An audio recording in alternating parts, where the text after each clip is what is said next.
When it comes to the fights of a battle shonen main character, there are few that are as important as whenever they get their first big power up form. It's always one of those big landmark moments for them. This instance of seeing their future potential come forward and just wreck whichever big OP bad guy that they had been put up against. Lots of series have had similar situations with whatever their main character's big first show of potential and ability are. With Natsu, it was during his fight with Jellal. Now, the build up to the arc and the interactions between Natsu and Jellal were very spread. I think Mishima, he went out of his way to make sure that Natsu would be kept away from instances of Urza and Jellal very early into the arc for obvious reasons. I think it was so he could have the momentary impact of when Natsu first starts experiencing, that weaker side of Urza, for us to see visually in the manga, that it had to be, it felt like it had to be by himself. It had to be something that was, separate and split between other people.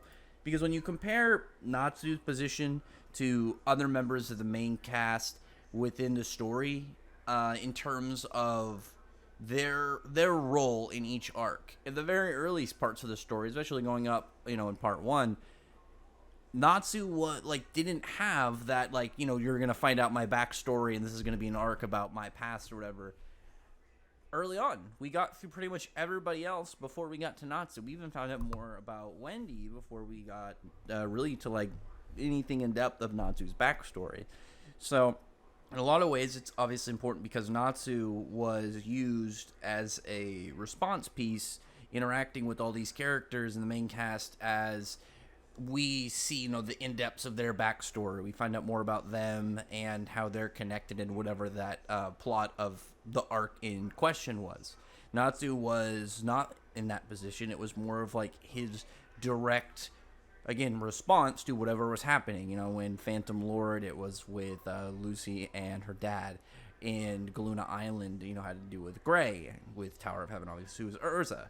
And one of the really smart ways that Mishima does this, it's like a two-pronged way. One is obviously the subplot of Miliana kidnapping Happy, and so once Natsu gets to the island, he gets to the Tower of Heaven. Well, it's a tiny island, sort of, but it's in a set to where once he first gets there, he needs to leave and go and pursue whatever, the current situation, location of Happy is.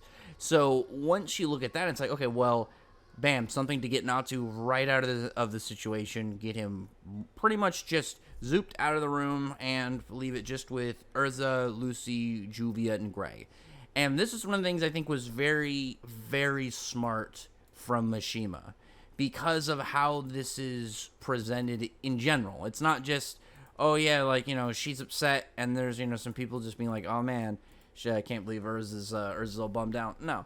When you look at the context of the responses that are given to us, you see Urza obviously crying, no words. There's no dialogue from Gray, Lucy, or Juvia in that panel. The only thing is a last-second comment from Urza where she's just, forgive me, wiping away her tears and stuff. But there's no dialogue response to that moment. And I think the way that, again, that was very smart of Mishima was because of the amount of time the people in the responses have known Urza versus what exactly their responses were. So, when you say Juvia almost knows nothing about Urza. She only really knows about her from her reputation and the fight between Phantom Lord and Fairy Tail. So, with her, you just have a general, she seems a bit, obviously in concern over Urza's status. She seems very much, obviously seeing this person in pain, crying, there's a level of still, sympathy and want to, understand what's going on. With Lucy's known Urza for a few months, weeks to months. They've bonded on some adventures. They obviously have they're not like super close mega friends at this point, but they're obviously able to get along, and they do like they are able to talk to each other. They are able to kind of go back and forth and have like a hash.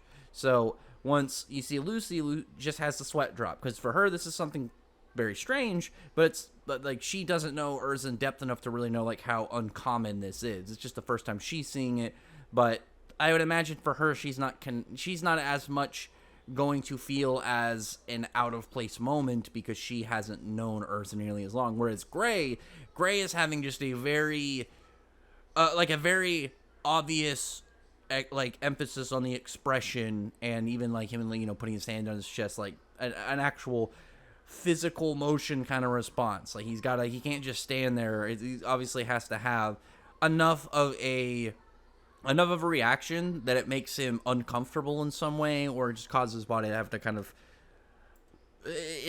of just react and move on its own, just from probably, I would imagine, the tension and the awkwardness of being around that.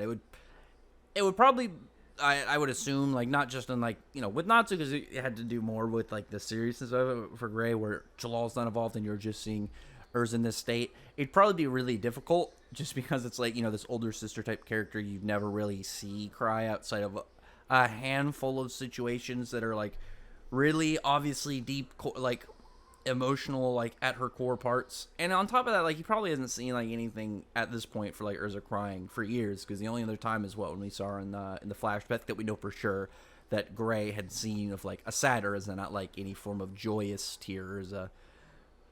So I like this was a scene I think that was really important just to bring up, because it really tells you, I think, from Gray's perspective, a good extra understanding of Natsu's.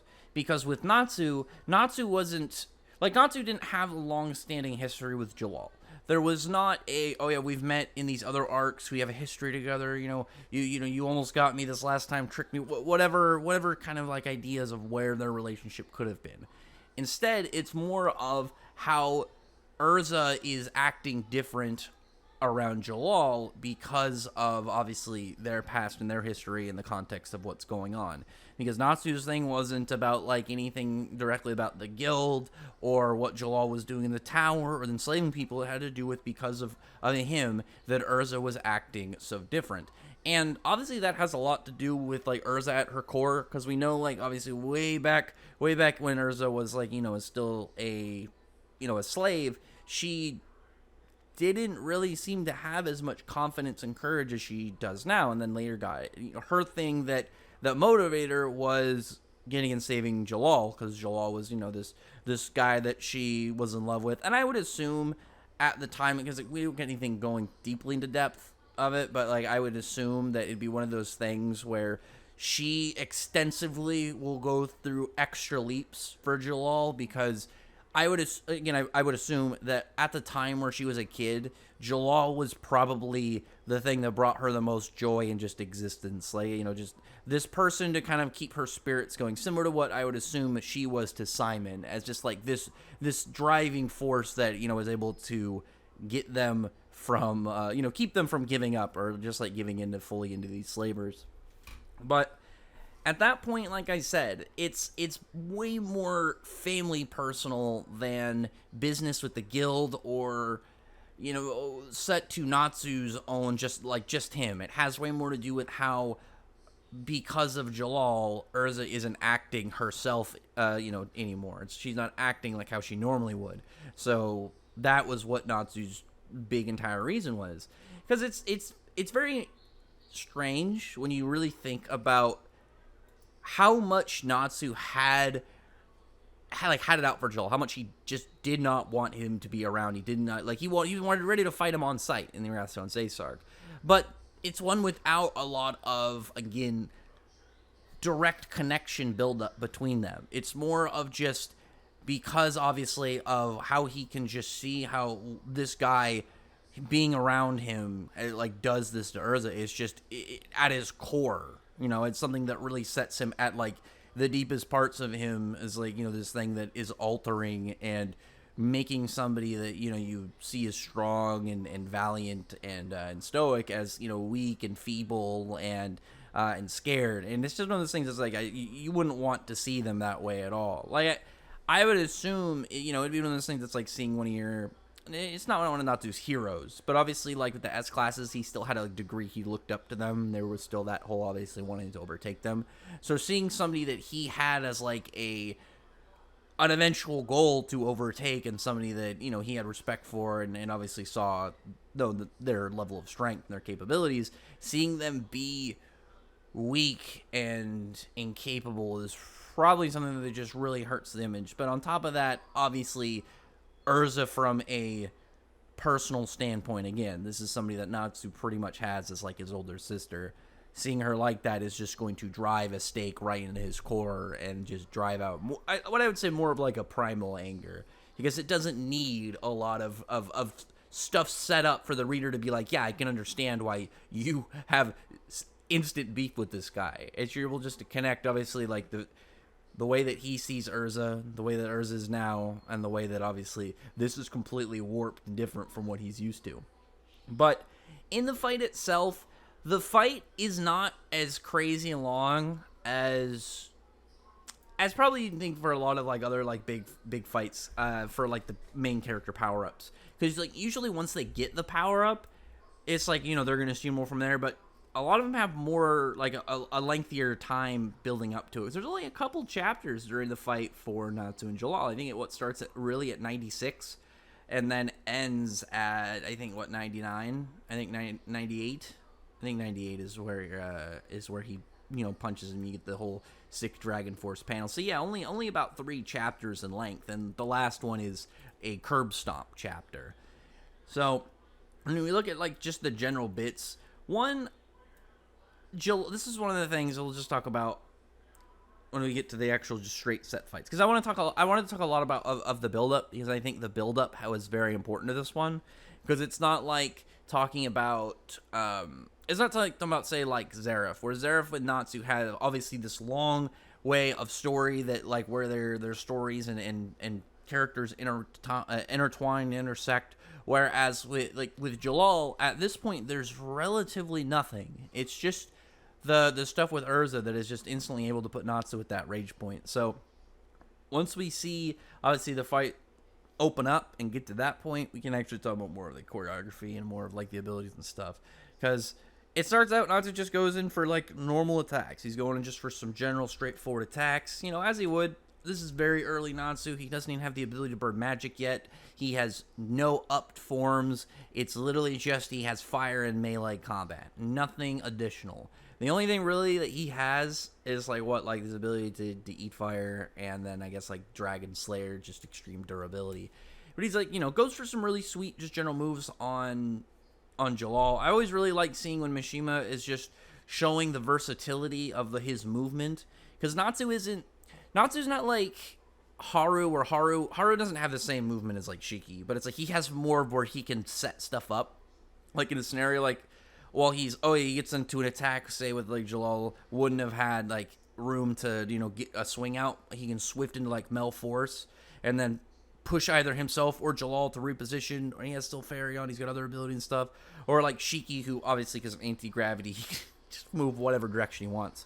But Natsu is more of like obviously stuff like being able to use his limbs essentially as rockets to shoot himself into irregular directions, going for a punch on Jellal, but then lighting up that same fist to shoot himself back to go for like a kick attack, and then flip over for another strike, trying to go for a couple more, and then leading up to like a big roar. Really cool, just seeing like badass combos like that. Nothing has to be like anything kind of too insane. It's more of just showing the beatdown of this setup of attacks on Jellal, but also of Jalal's durability. Also in the anime, they change his outfit. I was always unsure of this, like why they changed his cool spacesuit outfit that he has in the manga. I'd have liked to see more of this though. Like I wonder if he has another one of these. Personally, I like his cool cloak design better. I really like that blue cloak he has, but this one just looks really neat, especially when he had the Wizard Saint medallion still around his neck. But then at that point, we see what I would call probably the coolest overall magic in the series.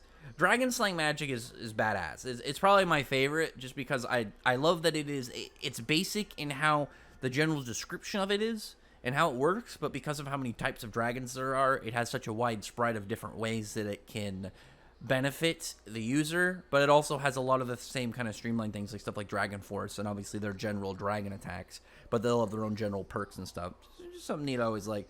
But Heavenly Body Magic just has such a large array of stuff they can do. Like, the first thing we really see directly in it, also as a personal pet peeve, I don't know why they did this, but the lowercasing the H and the B in Heavenly Body Magic in the officials, like, why did they do that? Why go through the effort of bolding it and then not capitalize the H and the B? Give some respect on Heavenly Body Magic. Because it's like he uses Meteor and they capitalize the M in Meteor. But you just see, like, you know, the obvious cool visuals. Also, the really neat lighting effect of, like, how it looks on Jellal's hair and stuff, too, in the manga. It's just represented. Always really like that. He just starts blitzing around Natsu, flying around, and you just start seeing these white streams of light of where he's, you know, where he just was. Just dance around, just start smacking Natsu about. Because that's one of the things about Jellal that I think is a huge plus on him and his magic, is that he has all types that he can generally use. He's got wide range, he's got short range, medium range, he's got AoE, he's got utility, he's got binding, telekinesis, telepathy. Well, some of these are branched out, but in terms of, like, Meteor, rather, before I go off on a tangent and just talk about Jellal's abilities, Meteor being one that increases just, like, general stats, but also gets stuff like flight. Because when Natsu's first trying to figure out how to keep up with him, he stops looking. He starts using his senses, his other senses, you know, smell and sound and feel, and he's just kind of times it, goes to try and strike Jellal, but misses, and then says that Jellal got even faster. So as Meteor progresses, it's just like a continuous amp of speed. Always really cool. I always really like the first display of Meteor because it's one of those abilities that it's so easy to add to a character's moveset, some form of general amp, increase, speed boost, base, or whatever. But it's always one, as long as it's not just, like, used to kind of, like, build up and then get hyped down for some other character in, like, a really short way. Looks good. And this was obviously one that looked really good on Jellal as he just blitzing around Natsu, then goes to set up the ever iconic and ever existing Grand Chariot that goes beyond the Mishima worlds and timelines. The one that even when Jellal's saying, you know, is equal to being hit by a falling meteor. So it's amazing that Natsu's body is still in one piece after being hit by it. Also really impressive for an early series feat. If, you know, being the equivalent of being hit by a meteor and he's still able to get up and keep fighting. Obviously it did a lot on him, but still it was something that didn't KO Natsu. And then you give Natsu the props as, like, he's trying just to get that hit in on Jellal. He's throwing the Lacrima stones at him, and he just manages to smack one of them on. And then it's more, it's not as much even of doing anything. It's more of just like, okay, cool, I got another hit. But I mean, like, Natsu got hits in before he used Meteor. He just didn't hit him while he's using Meteor. So it's like him hitting him with the rock while Meteor is down isn't as crazy as I think Natsu is trying to make it. Probably just more of, like, an own personal thing of being like, I'm just gonna piss this guy off. And then we have the also ever iconic, at least for not as much for the large scale, but more of, like, just the guild, is when Natsu's like, you know, we can't, you know, Jellal is concerned about the destruction of the tower, but breaking things is the specialty of everybody at Fairy Tail, so now he's more fired up than he had ever been before this, which, obviously, super hype, because it's like, he's in a scenario where it's like, I can't beat this guy, but I can ruin his plans by literally just thrashing this tower, something that I'm really good at. It's just causing widespread destruction. So always a big plus with that, because it was smart for Natsu to enrage Jellal like this and really get him worked up, but also it is a fact of, it's like, you don't have to fight this guy. Just destroy the tower, and then just try and not get hit by his attacks, let his own attacks destroy the tower as well. It was something that is just, in general, a very clean way for him to go somebody over, where it makes complete sense, and it's not Jellal just losing his composure and, like, buying into this bait. It's like, no, he has to have this tower in good status for what his plan was to come to fruition. Also really cool just general art panels, like when we see that one shock ability just, like, used on Natsu, and it's like the rest of the panel is blacked out because of the light from the attack is, like, hitting him, and he goes to just kind of disperse and break it apart, still getting pressed by Jellal multiple times over, not going for attacks on him, doing stuff like using his Fire Dragon Brilliant Flame to just drive another bit of damage into the tower. I don't know why he would have done that instead of just like, I would have just looked down and roared, because that's probably one of the best bets you can have. Because his brilliant flame didn't look too destructive when he used it in the manga. It looks like it just destroyed like, a 10-foot area around him and not that deep. Whereas like I feel like even early his roar would have torn up a lot more generals like terrain of the Lacrima. Jellal's response being an ability I wish we would see again. I have this long-standing gripe with Jellal of him using an ability once and then never using it again, but he's got Grand... Like, I'm not one of those guys who gets mad that he uses Grand Chariot. It's like his go-to. Of course he's going to use his go-to the most. Like, it's what he's most experienced with, I would imagine. It's a good ability. And based off what we've seen, it's one that scales pretty well with his other abilities. Because, like, if it didn't go well enough with, like, how his increase of power, like, traveled and traced, then it'd be like, well, use something else to get a bunch of other spells. But he uses Altiris, or Altiris, depending on its pronunciation. In Wraithmaster, it was more of like an illusionary ability, where in Fairy Tail, it's a lot more powerful and destructive, because we don't know entirely of what it does, but we have enough of a description about it. We know that it affects light and shadow, like actual light and shadow. It makes them stretch in opposite directions. It seems to be very dense and have a lot of gravity towards it. And I need to replay the game and then read the description, because I think the game has a little bit extra. But I think it makes a lot of sense if it is just, this essentially like a black hole. Like it's just a frontal throw. It's not anything like, it's like, because it doesn't look like, it doesn't seem to be, say, like where Blue Note's is, where Blue Note, drops it, it's got the gravity pull. It doesn't seem to have the same AoE, at least from what we saw from Altiris. Like, I would assume it's like, the AoE is the orb. It's like, it doesn't have anything beyond that, but it's like, kind of like the space between time, where it's like, you can get right up close to it, doesn't seem to do anything, but the second you touch that, bam. So I would assume it'd be like, bam, you touch it, you're gonna get affected by it. I think the gravity thing makes sense just based off of the theming of the magic, but also the fact that it was able to mess with natural light and shadow like that. But that's just something up to speculation. Plus, I think it makes sense if it's, one thing, it's going to be above Meteor, and the description they gave for Meteor being, or not Meteor, sorry, Grand Chariot being the equivalent of actually getting hit by a falling meteor. So it's like, something beyond that, okay, makes also sense for somebody as powerful and as knowledgeable as Jellal. He's also a Wizard Saint. Somebody like Blue Note having a better black hole than this version of Jellal, I think, is also consistent. But, again, that's also just up to speculation. Goes to throw it, and then the moment that is just the sad pull out of this arc of poor Simon.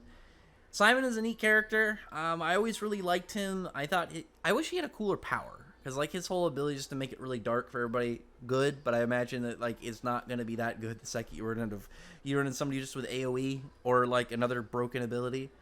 But Simon, I think Simon going and sacrificing himself for Urza though was definitely it was the best thing for him that he could have done, but I don't know. I wonder if he could have done something to maybe like turn it dark and then move Urza and Natsu out of the way before the attack hit. So maybe like that second or two before Jellal realized what had happened, he's able just to move him a little bit over. Because it's not the same as Blue Notes, where it would have the AoE gravitational inward pull.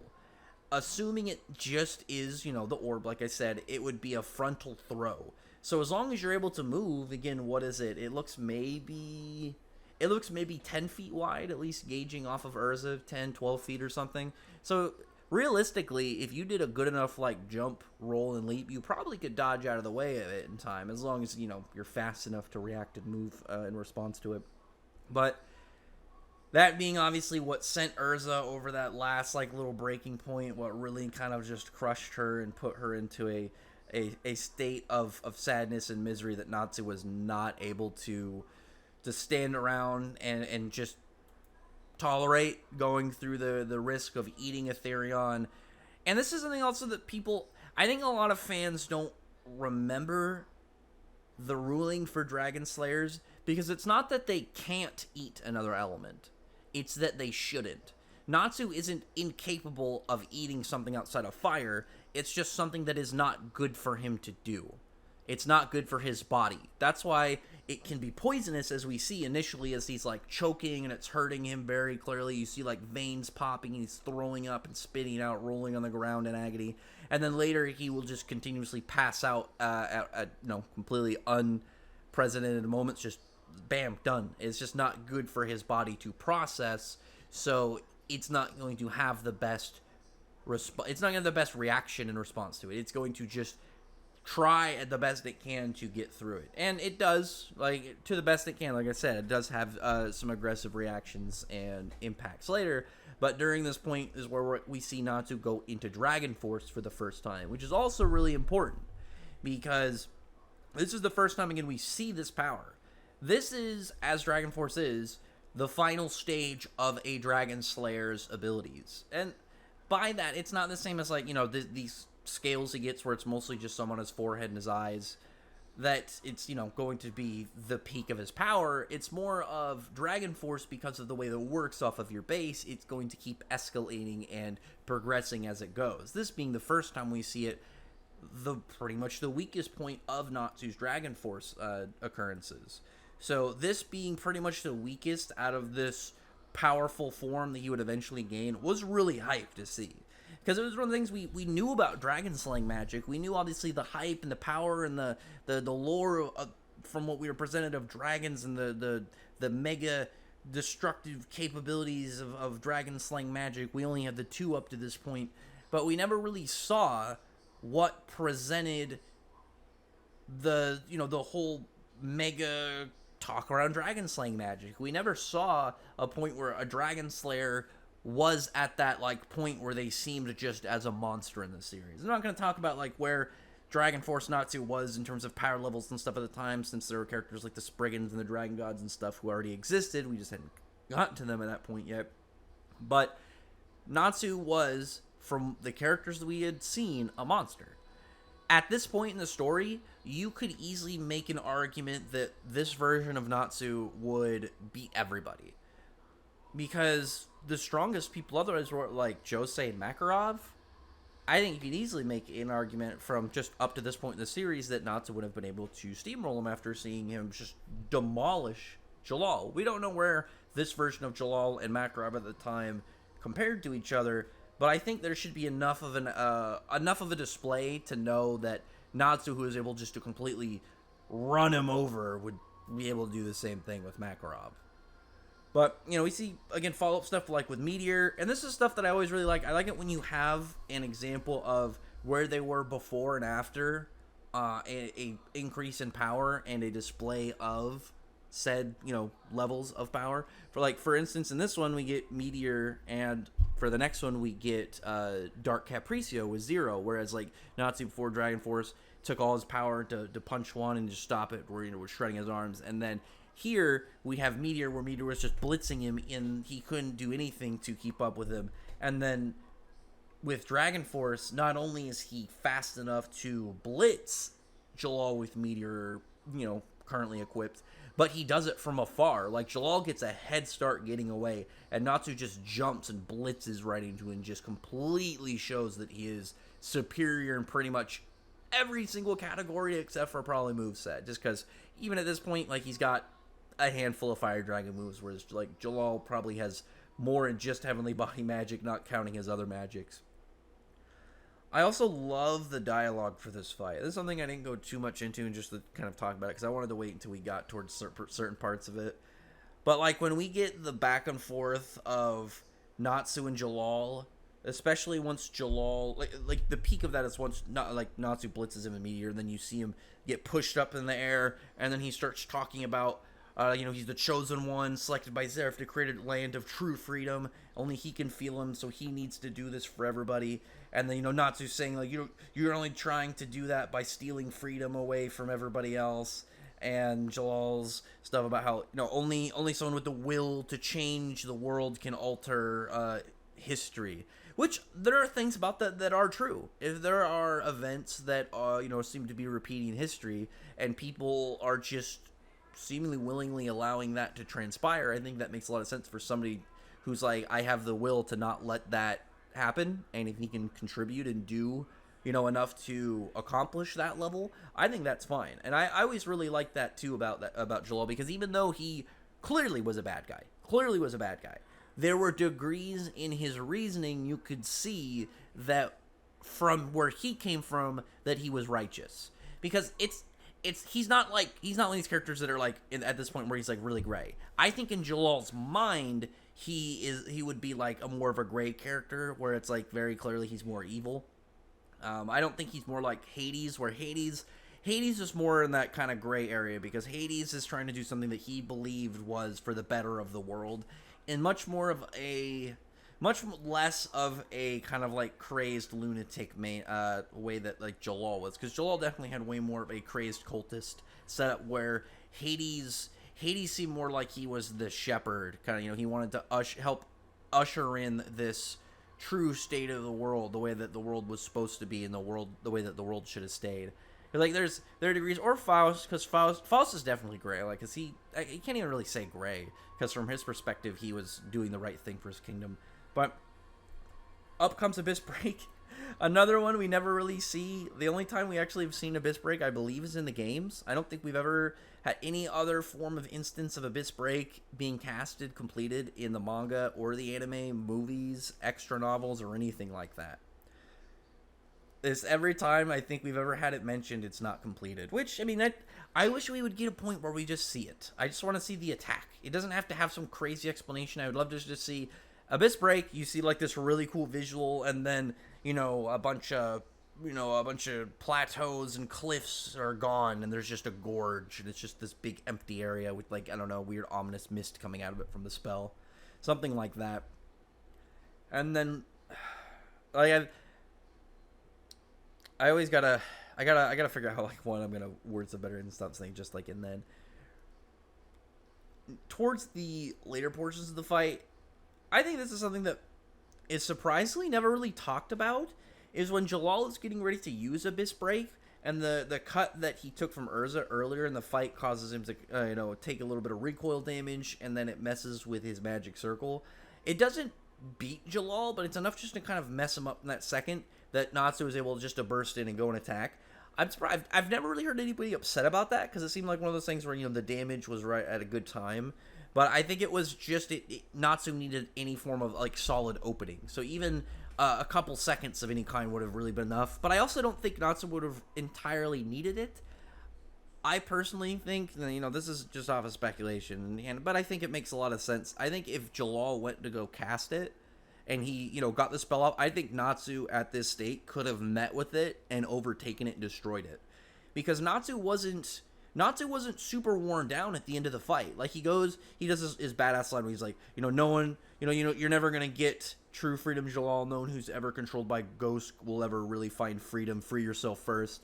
And then goes for that sick, massive punch where Jellal can only see a dragon in his eyes. And then that nice hook where just you see that section of the tower just explode, the shock waves way off the distance, sending everybody just in awe. And then that moment where he lands and Urza's just like, is this Natsu's true power? Is this a dragon slayer? And you just get that hype moment. And that's what I was talking about when I was saying like how a dragon slayer hadn't had their proper credit, I think, at this point. But what I was saying is Natsu at this point, like when he lands, he doesn't look like he's fully done. I believe that he ran out on a timer, plus like he knew that the fight was over, that his body was able to revert, because there's a couple seconds afterwards where he still has the scales. In the following chapter, you get responses from all the other members of the main cast. You get Urza, you see Jellal defeated, you see Simon's body, you see another page of Urza responding to it, and then the scales go way off of Natsu. So, for Natsu, this fight was amazing. I love this fight. I love it every time I go through it. It's one of my favorite fights in the whole series. Like I said, it has one of the best volume covers in the whole series. It's what I would say is the best fight for season 1 of the anime too, because they ended it with Laxus, but it's like that episode 40 when you see that moment of Natsu standing there and the hype music, the coin drop. It's one of those moments I think that really defines a series. And on top of that, I think it's one of those ones that the anime really, really improved upon, where it wasn't just like, oh yeah, the anime made one part cooler, but I like this part that happened in the final in the manga better, where it's like in that.